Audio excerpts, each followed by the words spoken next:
Iya. Halo, selamat siang Pak Ami. Iya. Selamat Siapa siang. ini? Iya Pak Ami. Saya perkenalkan, nama saya Dimas dari Bank Pak. Ada apa Mas Boleh Dimas? minta waktunya 2 menit sebentar aja Pak. Saya ada kabar gembira buat Pak Dua Ami nih. menit ya?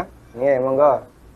Begini Pak, ceritanya saya ingin menawarkan ada produk kami yang terbaru, Red Card Platinum kami untuk Bapak. Kebetulan Bapak yang terpilih jadi calon nasabah kami. Cashback, melakukan pencairan dana tunai 30 juta 2 hari Pak pencairannya. Gimana Pak? Bapak tertarik? Apalagi ini belum ada bebasan annual fee tahunannya Baik, Pak. baik.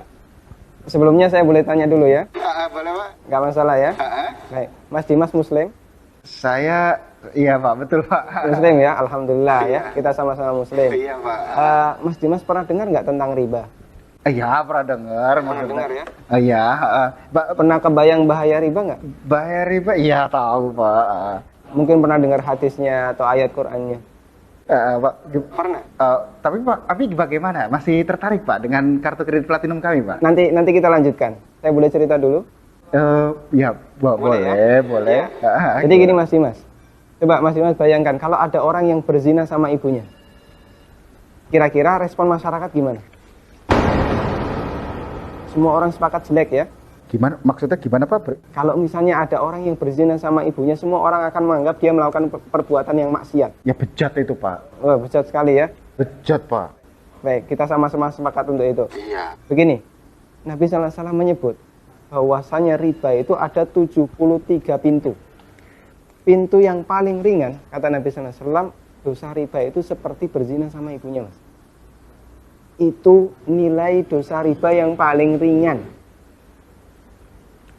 Coba kalau Anda tadi tawarkan 30 juta, itu berapa nilai ribanya?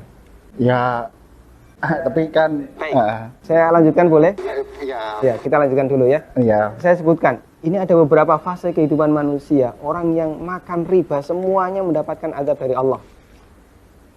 Pertama, ketika di dunia, orang yang makan riba itu ditantang perang oleh Allah. Coba Mas bayangkan. Kata Allah Subhanahu wa taala, ya ayyuhalladzina amanu taqullaha wa dharu ma baqiya minar riba. Wahai orang yang beriman, bertakwalah kepada Allah dan tinggalkan semua bentuk riba. Fa in lam taf'alu fa'dzanu biharbi minallahi wa rasulih. Kalau kamu masih ngeyel, nggak mau meninggalkan riba, umumkan perang dengan Allah dan Rasulnya.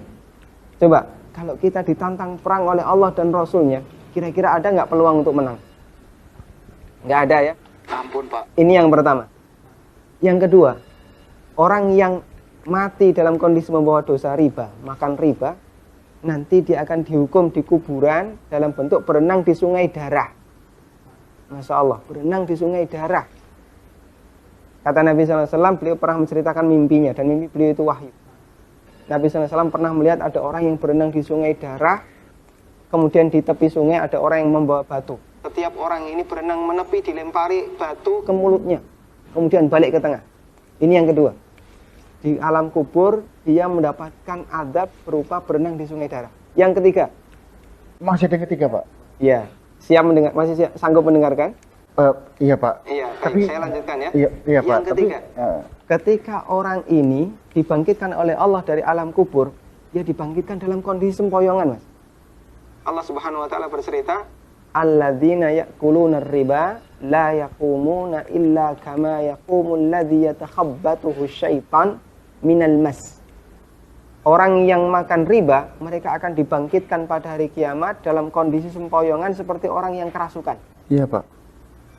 Artinya yang lain berjalan normal, dia sendiri sempoyongan. Menyakitkan. Kemudian yang keempat, tadi sebelum hisab ya, ketika dia dibangkitkan sebelum hisab, dia sudah disiksa. Yang keempat, setelah dihisab, orang yang makan riba itu kan makan harta haram ya. Iya Pak. Makan harta haram, Pak. kita sepakat itu. Kalau kemudian daging kita tumbuh dari sesuatu yang haram, berhak nggak dapat surga? Enggak Pak. Layak nggak dapat surga? Enggak Pak. Sementara tempat di akhirat cuma ada dua pilihan. Kalau nggak surga, Neraka Pak. maka kata Nabi SAW, kullu lahmin nabata bin suhtin, setiap daging yang tumbuh dari sesuatu yang haram, kata beliau, annar aulabi. Iya Pak. Neraka lebih layak baginya. Coba Mas Dimas bisa perhatikan, dalam 4 fase kehidupan orang yang makan riba itu semuanya sengsara.